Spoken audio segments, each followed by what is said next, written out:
பொய்யான தேர்தல் வாக்குறுதிகளை கொடுத்து ஏமாற்றி மக்களை ஏமாற்றி ஆட்சிக்கு வந்துட்டு 5 வருஷத்தை கழிச்சு முடிச்சிட்டாச்சு. அவ்வளவுதான், முடிஞ்சு போச்சு. இனி மக்கள் விழித்துக் கொண்டார்கள். இந்த விடியாட்சி வீட்டுக்கு செல்ல வேண்டும்.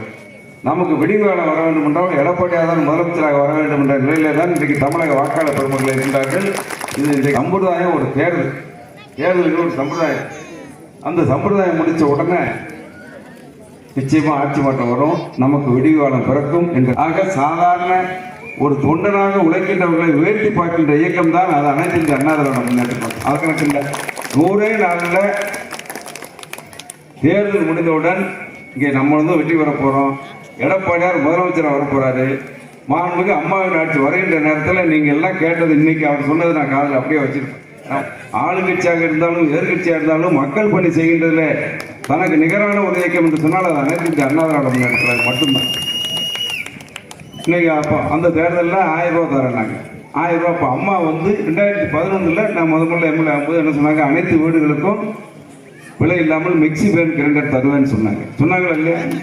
சொன்ன பிறகு வந்த பிறகு மாற்றி தகுதி உள்ள பெண்களுக்கு தான் கொடுப்பேன்னு சொன்னாங்க. உடனே ஆட்சி பொறுப்பேற்ற மே மாதம் 23ஆம் தேதி முதலமைச்சரை பொறுப்பேற்றாங்க. 2011 23/5/2011 ஆட்சி பொறுப்பேற்ற உடனே முதல் கையெழுத்திலேயே தான் சொன்ன தேர்தல் வாக்குறுதலை நிறைவேற்றிய இயக்கம் அனைத்து இந்திய அண்ணா திராவிட முன்னேற்ற கழகம். அவங்களை விலையில்லாமல் அடிச்சு தருவாங்க. ஆட்சி பொறுப்பேற்ற அடுத்த மாசமே கொடுத்தாங்க. இந்த மாதிரி ஊர்ல பெண்களை கேட்கறதுக்கு இவங்களுக்கு யாரு என்ன யோக்கியது இருக்கு? இந்த நாங்க அப்படி இல்லை. நாங்க அப்ப அன்னைக்கே எடப்பாடியா சொன்னாரு, உங்க 1000 ரூபா தாரன்னா நாங்க 1500 தரோம். உண்மை இல்லையா? நாங்க 1500 அந்த மாசமே ஆட்சி. அண்ணா திமுக என்ன வித்தியாசம்னா, சொன்ன சொல்லை காப்பாற்றி மக்களுக்கு சொன்ன தேர்தல் வாக்குறுதிகளை வழங்குகின்ற ஒரே இயக்கம் அண்ணா திமுக தான். ஆட்சி மாற்றம் வரப்போகுது. வந்த உடனே எடப்பாடியார் போடுற முதல் கையெழுத்து இவங்கள மாதிரி 3 வருஷம் கழிச்சு இல்ல, முதல் கையெழுத்திலேயே எல்லா குடும்பத்துக்கும் குடும்ப அட்டைதாரர்களுக்கும் வீடு தேடி வரும். நீங்க பெட்டிஷன் கொடுக்க வேண்டியதில் ஒன்றும் செய்ய வேண்டும். உங்க கதவை தீட்டி கொடுக்கின்ற இயக்கம் ஆட்சியாக இந்த ஆட்சி இருக்கு.